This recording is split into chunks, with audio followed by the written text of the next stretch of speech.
0 to 10 3D platformers. Oh, damn, you're really going there. I am going there, and it gets a little wacky. It gets a little wacky, but I'm not afraid to spill the beans. All right. All right.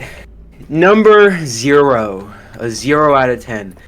I feel like this one is it's kind of like a given. Bubsy 3D. Yeah. That I feel like that's the only one I could put as a 0, and it like be like completely validated, you know.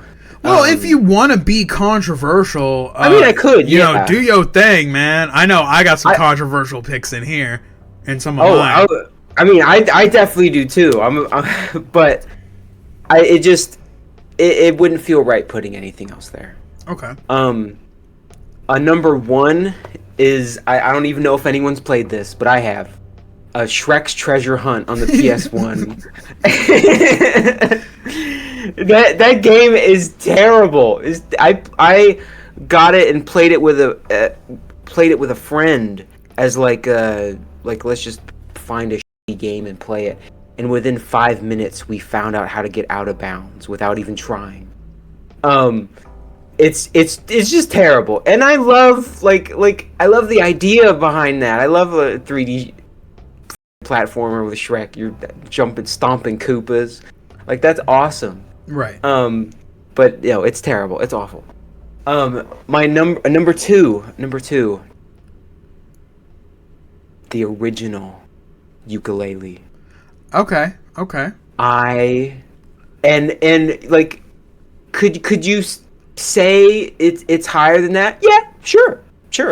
Mechanically speaking, sure. But for me personally, if your collectathon does not accurately track the things that I'm collecting, what the fuck am I doing? Why am I playing your game? I've essentially 100% of that game twice, and I never ever want to play it again. I'll play the remake, but that original one can go fuck itself. It can burn in hell. And I wanted to like that game so bad. I paid $60. I really wanted to like it, but then they took JonTron out, and I don't even know why. I know. Just mistake after mistake. It's just I hate that game. Number three. Okay. 3 out of 10 is the Grinch on PS1. Oh, really? Yeah. And but this isn't a disparaging 3. This is like a objective. Like, I realize like what you are. Yeah. It's just like, not good. It's just not good. It's janky. It doesn't communicate a lot of things to you that it should. I think the best part about it is the aesthetics, the visuals, and that it's like a Grinch collectathon kind of, but it's got some really interesting ideas, but it does not communicate anything to you. You have to like look at, there will be certain points where either you want to spend 5 hours figuring this out for the Grinch on PS1, or you can just look up a guide. And you're gonna look up a guide, and I don't want to have to do that for like a good 3D collectathon, you know. I got you. I want to like that game. I mean, I do like that game. I want to put it higher, but I just can't. Understandable. Number 4 is the first game I ever played. It's Croc: Legend of the Gobbos. Okay. Again, it's not bad. It's got some really frustrating parts, and like the tank controls, like that was a terrible idea. But I like this game. I don't hate this game. But it is very much like the most basic of like, this is a 3D platformer, so we're gonna put 3D platforms for you to jump on. You Yeah, know? yeah. It's no Rayman or something. Yeah, It yeah. very janky. But it's got a lot of charm, and I think that's why it's as high as it is. It's got a lot of personality. It's got humor. It's got um, just really nice like atmosphere and music. I really enjoyed that ever since I was a kid. Um, but it's just that it could use some more. Um, Number five. And like we're at the point honestly where it's like you could take it or leave it. Like these aren't like really these. I wouldn't expressly say any of these are bad games. Um, from this point on. Uh, Muppet Monster Mansion on the PS1. I know. Yeah, no one talks about this game. No one Because talks I've about never heard of it a day in my life. What the it. fuck is Muppet Monster Mansion? It's awesome, is what it is. It's literally, it's Spyro, but with the Muppets, and it's like kind of spooky themed. Like, isn't that amazing? Isn't that the cool? Like the sound fonts are the same. He's got like two attacks where like he like shoots like a little gun, um, which is like the fire breath, or like he does like a Crash Bandicoot spin, which is like the charge. And you get all these different little power ups and everything, and it's like it's thoughtful level design. Okay. I'll take your word for it. It's fun, and not only that, but like it's cool to like see another game using the Spyro engine, and like it kind of feels like a pseudo Spyro game a little bit, and that's just really interesting to me. Um, and Pepe the Shrimp is there with you the whole time, and I love that. It's really funny to me. So it's at the five because it's like it's not. It could do more. It kind of is a product of its time, but it's still what's there is it's solid. It's solid. Um, and I just think it's really unique. Uh, Above that, number six, I'm gonna say Vex. I'm Oh, gonna say okay. Vex. Okay, Um, okay. I I think the only reason why because I feel like it normally or in any other context maybe it would be at a five, but it it's got that like the way you use your move set reminds me of like Mario 64, where like there's some level of depth there if you know how to look for it. Um, the I think the biggest issue I have with the game is its difficulty. Yeah. Um, I had the same issue too. yeah, yeah, If I remember. if you're I trying whenever to fucking 100% that game or like get no, all of no way. the hearts, no, you ain't doing it. No, and that's the thing. Like when I play these games, I want 100%. I'm like, I will go out of my way to do it because that's the whole reason why you're there. You're there to collect shit. You're there to fill out these things and experience different unique elements in the game. So why not see it all? Right. Um, it's like you go you see a story from start to end. It's the same thing to me. Um, but yeah, it's just way too hard. It's just way too hard, and that alone has prevented me from getting uh into the game as much as I would like. Yeah. But everything's there. Everything's there, and I think it's cool. So, number seven is my favorite Crash game. Crash Twinsanity. Okay, okay. Um, and I think, I mean, it's got a lot of issues.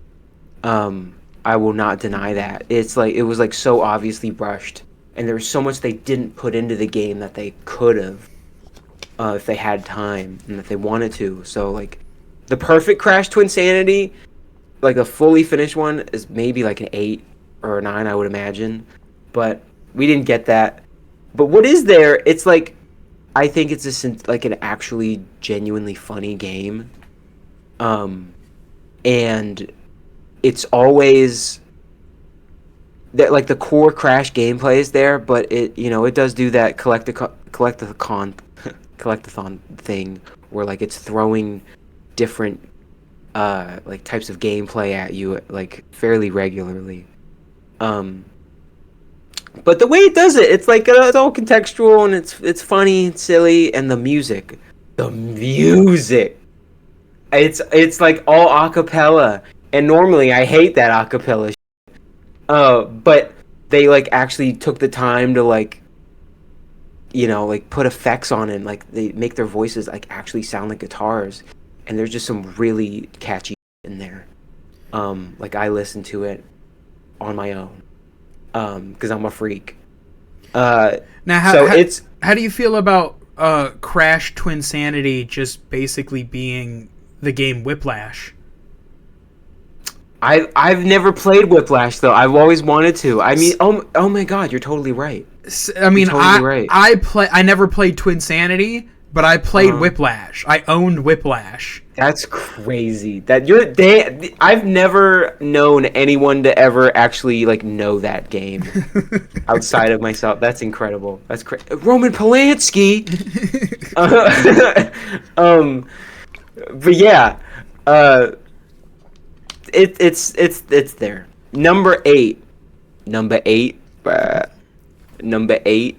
Every time we say 9 out of 10, I say 9 out of 10. You say number 9, and I think of the Beatles every time. I think of John Lennon saying number Really? 9, number 9, and I have to stop myself I'm like, get out of my head! I just got John Lennon saying number 9 over and over again. Oh, I got Ringo talking about kid pics. Bring it back. Paints a picture. Number 8. Mario 64. And I'm sure everyone's like, boo, fuck you. It's fine. It's a great game, but like, maybe it's just me. Maybe like there's something wrong with me, but like, half the time, like I am not able to maneuver Mario in the way that I really want to. And I have played so many 3D platformers.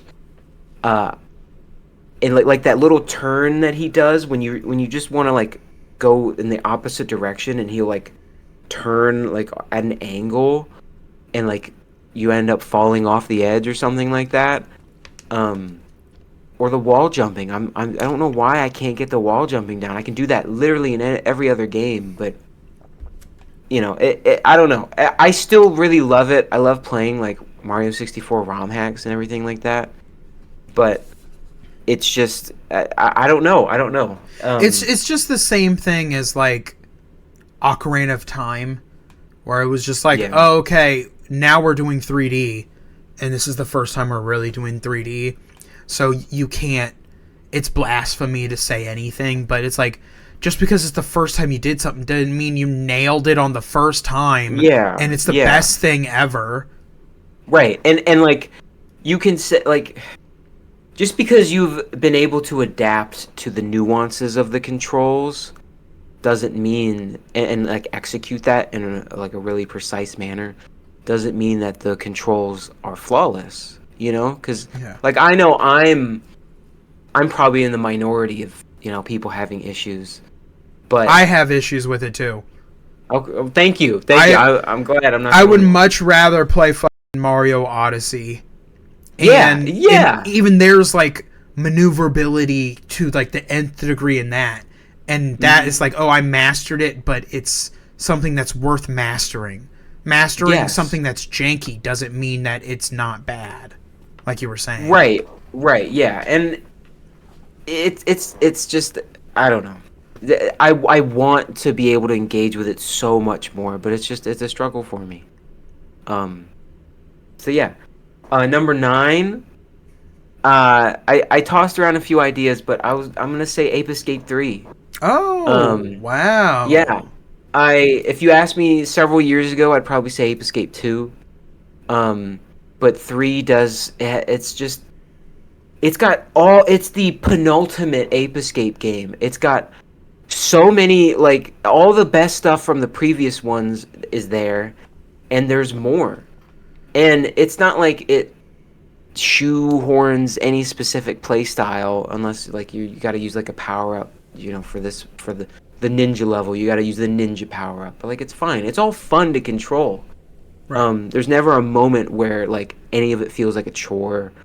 And it's you could tell it's just a game with so much like fun and love put into it. The music is fantastic. There's like a monkey horoscope thing. Like you can go and check your horoscope. Like things like that. It's like they had a crossover, and this isn't why it's up at number 9, but it helps, I but knew it's you not would bring why. up the crossover. I knew you would bring it Yeah. up. With Metal Gear Solid 3, and so they got the whole Metal Gear Solid mini game, and like that, but like you don't see that in games. You don't. And it's a really unique thing. Um, and it's just like it adds this whole nother layer. And you don't even have to interact with it if you don't want to. It's there. And I love shit like that. I love it when they give you stuff that, take it or leave it, and that's fine. Okay. Which is So crazy because, like, if that's your 9, what the fuck is your 10 out of 10? Is it Banjo Kazooie? number 10, Banjo Kazooie. And this is like, I can't. It's very difficult for me to say like anything bad about the game. And I know we differ on that. But it's like the especially like just the pure gameplay. Like it's simple, but it's not so simple where like you don't think about things and like try and like have to figure some things out. Like they're real legitimate puzzles, but they don't feel like puzzles. Like when you're going for different jiggies. And again, it's one of those games that really exudes its entire personality is just fun and whimsy, and even when it's trying to be like a little like industrial or like a little spooky or whatever, like it's still like it's very fun. It's the most Nintendo it can be without being explicitly Nintendo. And the gameplay is just really solid. I think people don't give Banjo-Tooie enough love, but Banjo-Kazooie, the way it's all organized and condensed, and it's just like, it's the purity of the content that you're experiencing. It is like, there's no fat here. And I think that just speaks to a level of quality